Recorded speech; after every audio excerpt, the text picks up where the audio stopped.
Good morning. It is day 22. We are at 275.6, but feeling good, feeling rested, battle tested. This is how the body's looking. Some lines coming in the obliques, being able to squeeze in the tummy tuck a little harder, but it still looks like kind of one big block. Body, the arms are still getting, more defined. The lats and the back. Let's make a 50-gram protein bagel.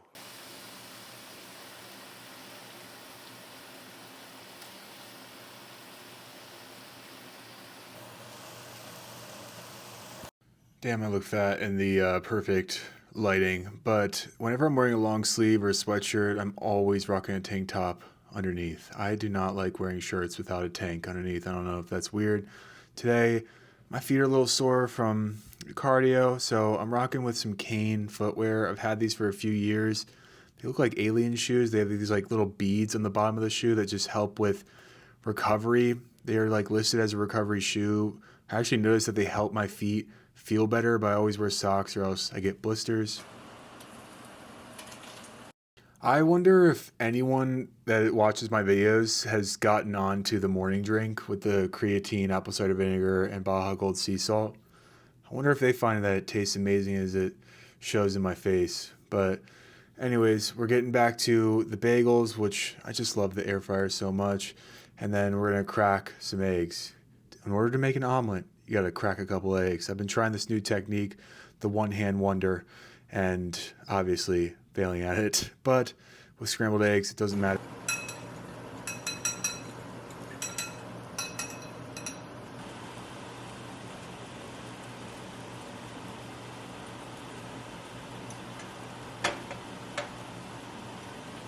For sauces, or like I'm doing this for cream cheese right now, I'll just place the cream cheese on like the actual scale, and then I will slowly, zero it out.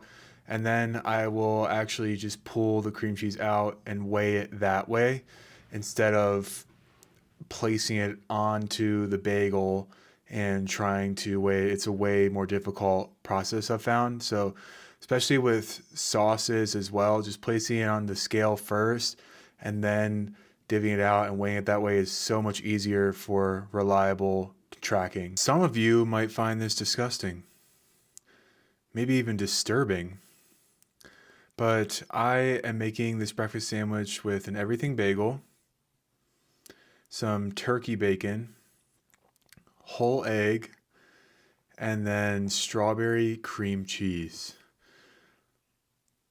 And you might find that weird.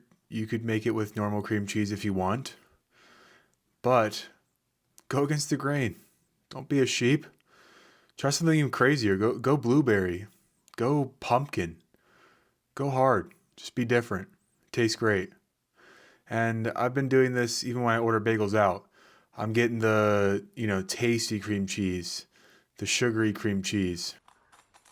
So, if you guys are going to try this, the bagel formation goes like this. You got the bagel, the cream cheese, and then we're going to take one piece of turkey bacon, break it in half, and we're going to start Lincoln log layering these, if you guys know what that is. And it kind of just makes a nice little smooth platform for the egg that is going to go in the middle. We don't want it to seep through. So we're making sort of like a little blockade. And then the final piece is going to get eaten to make sure it's not poisonous and it's going to hurt the rest of the bagel infrastructure. The fried egg is going to go directly on top of the bakken. A nice, beautiful bed for it to get some good, deep sleep before it enters the hole of shame. 2 whole eggs, salt and pepper, that's really all you need.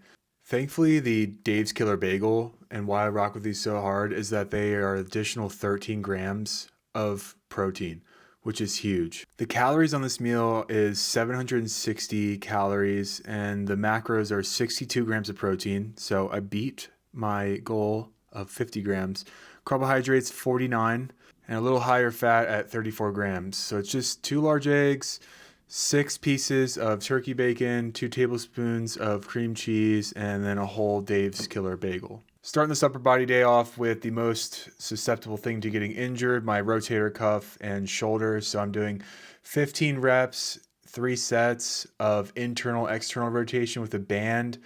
Just found this really helpful And then I'm starting off with this, like, it's not a Viking press because it's not overhead, but it's just like a stationary flat bench press. It feels really good. There's a bunch of different grips on it.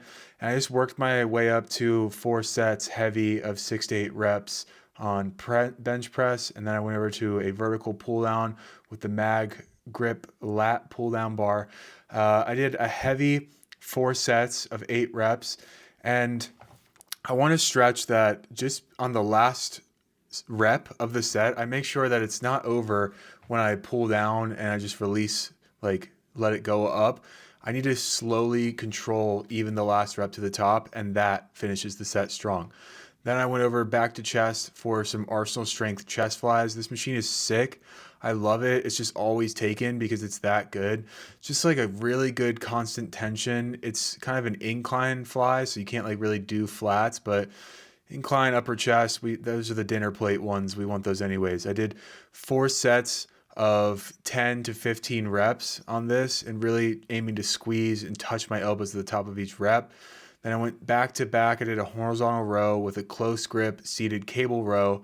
And I did again 4 sets of 8 reps, heavy as possible. I worked up to like 220 pounds on this one, which is pretty heavy for me right now, but it feels good just trying to squeeze the shoulder blades together. For the shoulders, I did a lateral raise with a single arm cable, 4 sets, 10 reps, just trying to like really pull the weight with the elbow, if that makes sense. If it doesn't, then make it make sense. But on the triceps, I did some straight arm press downs. I'm so tall. This machine is literally like, I placed it at the top and still it would be like a quarter rep if I did it standing. So I had to take a knee for the valor of this machine and the too tallness of my height. And then I finished off the biceps with some alternating supinated curls. Love these, just can go heavy on them and then still get a squeeze at the top. It just feels really good and free. I can twist my wrist any which way. Finished off with 30 minutes of cardio. Only wanted to do 20, but I locked in for the final 10. That's what counts. I did 30 minutes and it burned around 232 calories. The total workout was an hour and a half and it burned 835 calories. Stellar workout. The hardest thing I did in that whole workout was walking into the gym. My body was pushing against not working out today, but today I chose violence. And something I remember from reading The Art of War is the resistance. The athlete never plays healthy. Some people call it the inner BITCH. Whatever you want to call it, you got to fight against it and choose violence and fight that thing when it pops up in life. And that's what I did today. Post lift, I got some Whole Foods. They had my favorite chicken in stock, so I had to get it. Orange chicken and Brussels sprouts with some broccoli, sipped down with an Olipop ginger ale, then locked in for some thanks, ate, and then got to work directly after this and talked with my soulmate for a little bit. Final meal is brought to you by Panda Express, a fan favorite, with some white rice, honey sesame chicken, and teriyaki chicken, rounding out the calories and macros for the day. As I edit this video out in Final Cut Pro, I want to leave you with this quote: compete externally and you compare. Compete internally and you improve. Hits home. Thank you all for watching this video, and I will see you tomorrow. Peace.